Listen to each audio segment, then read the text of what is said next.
Good morning, everyone. Myself, Suresh Kumar Gitlare, Assistant Professor, Department of Pharmacy, Sri Ramatpur Sarkar University, Raipur, Chhattisgarh.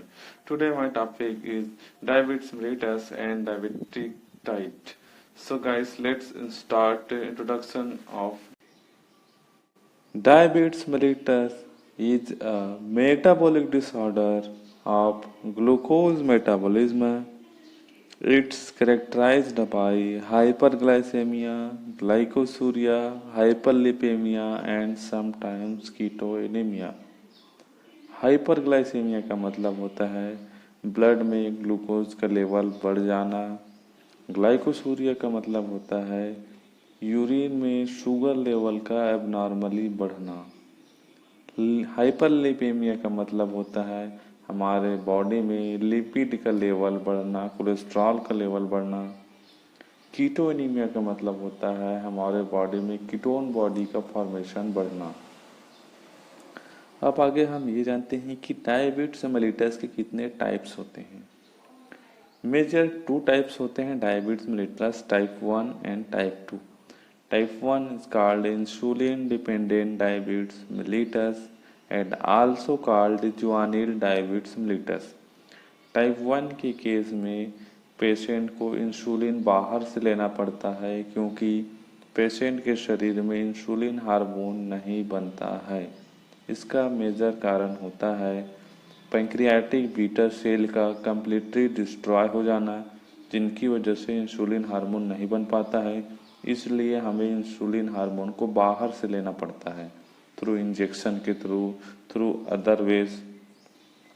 In case type 2 diabetes mellitus called non insulin dependent diabetes mellitus, इसमें insulin बाहर से लेना नहीं पड़ता है।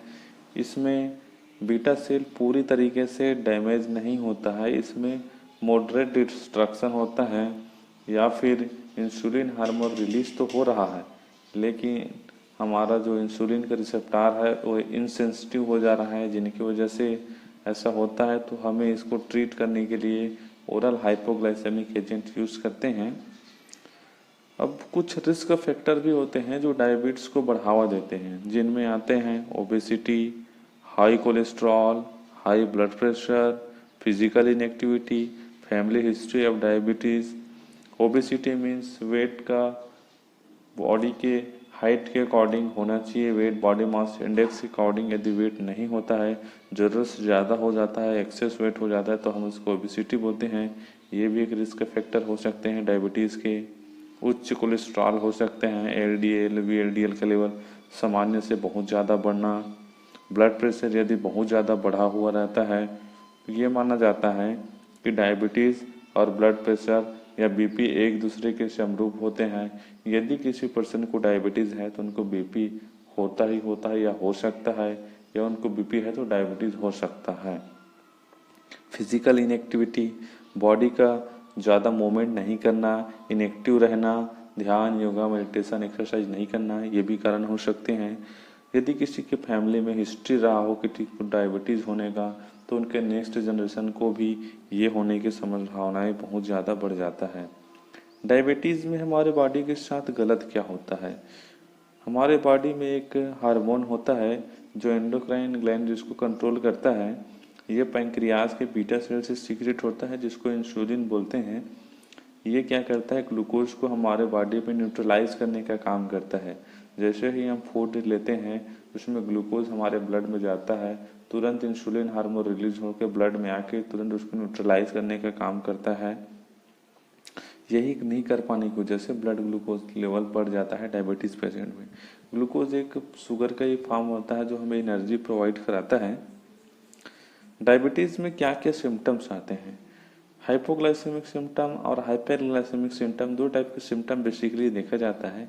Hypoglycaemic symptom means blood glucose level normal से कम हो जाना, hyperglycaemic symptom means blood glucose level normal से ज़्यादा हो जाना। हाइपरग्लाइसेमिक सिम्टम्स में आता है fast heartbeat, sweating, hungry, blurry vision, weakness, fatigue, headache.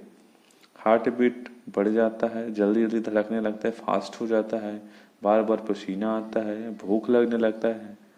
Vision जो है धुंधला धुंधला होने लगता है, कमजोरी आना, थकावट आना, सिर दर्द आना, सिर घूमे घूमे जैसा लगना, ऐसे कुछ लक्षण आते हैं हाइपोग्लाइसेमिक स्टेट में। अब आते हैं अपन नेक्स्ट सिम्टम में हाइपरग्लाइसेमिक स्टेट में, जब ब्लड ग्लूकोज लेवल नॉर्मल से ज़्यादा हो जाता है। इसमें क्या होता है, extreme thirst, need to urinate often, dry skin, slow healing wound, बार बार प्यास लगना, बार बार पेशाब जाना या पेशाब जाने की इच्छा होना, स्किन सूखा हो जाना क्योंकि बार बार पेशाब जाने की वजह से स्किन क्या होता है, डिहाइड्रेट होने लगता है, जिनकी वजह से स्किन सूखा सूखा लगता है। स्लो हीलिंग वाउंड, घाव भरने की क्षमता में कमी हो जाता है, स्पेशली टाइप 1 के केस में देखा जाता है। नॉर्मल ग्लूकोज क्या होता है हमारे बॉडी का, नॉर्मल ग्लूकोज लेवल जो होता है वो 70 से 110 mg/dl नॉर्मल माना जाता है।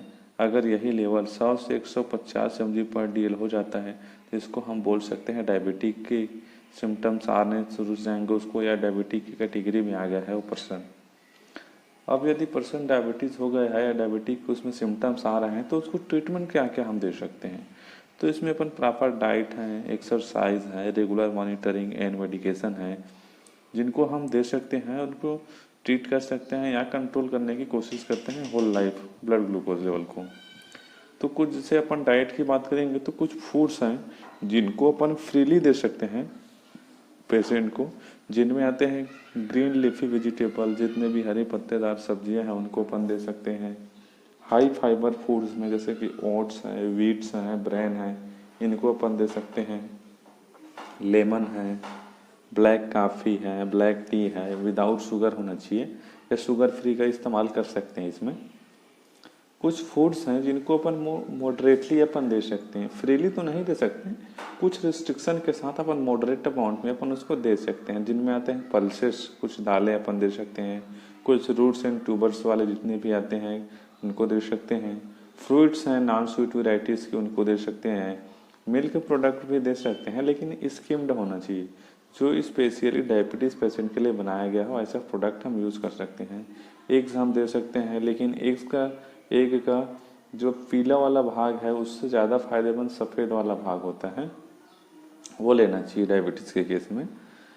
कुछ स्पेशली बेनिफिशियल फूड्स भी होते हैं डायबिटीज़ के केस में, जिनमें बीटर गॉर्ड आते हैं, करेले की सब्जी, करेले का जूस यूज़ करते हैं, फेनुग्रीक सीड है, मेथी का दाना यूज़ करते हैं, भिगा के खाते हैं, पत्ते को खाते हैं, आंवला है, जामुन, डायबिटिक आटा यूज़ करते हैं जो स्पेशली बनाया गया रहता है डायबिटिक पेशेंट के लिए, जिसमें wheat flour, gram floor and soya flour आते हैं। अब डायबिटीज़ के केस में हमें क्या क्या करना है और क्या हमें नहीं करना है। तो डायबिटीज़ के केस में हम ध्यान, योगा, मेडिटेशन कर सकते हैं, या बहुत ही ज़्यादा फायदेमंद होता है योगा कर सकते हैं। हमें ऐसे एक्टिविटी में पार्टिसिपेट करना है जिसमें हमारा बॉडी का मूवमेंट बढ़े, एक्टिव रहे हमारा बॉडी, जैसे स्पोर्ट लाइक एक्टिविटी में जॉगिंग है, स्विमिंग है, रनिंग है, एक्सरसाइज हम कर सकते हैं। हमें शुगर, कैंडी वाली चीज़ों से हमें दूर रहना है, ब्लड ग्लूकोज लेवल हमें कंट्रोल में रखना है अपने। और क्या हमें नहीं करना है, हमें अवॉइड करना है कोई भी ऐसा एक्सरसाइज आफ्टर इंजेक्टिंग इंसुलिन।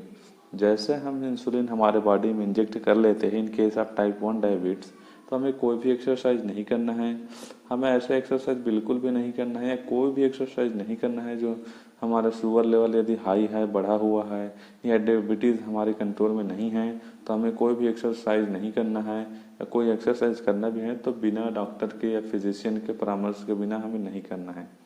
कुछ फैक्ट्स भी हैं जो हमें ये बताते हैं, rice and wheat has same effect two diabetes patient, hence reduce the number of chapatis as compared to the amount of rice they consume। इसका मतलब ये है कि चावल और गेहूं दोनों समान महत्व है या समान विशेषता या समान इफेक्ट देते हैं डायबिटीज़ के केस में, लेकिन चावल के मात्रा को हम कम कर सकते हैं नंबर ऑफ चपातीस को बढ़ा के। जैसे कि यहाँ पे बताया गया है कि एक chapati is equal to half bowl of cooked rice. एक चपाती हम यदि यूज़ करते हैं खाने में तो आधा पका हुआ बाउल के बराबर होता है। तो इतना ही आज की वीडियो में, मिलते हैं नेक्स्ट वीडियो में। Okay, thank you.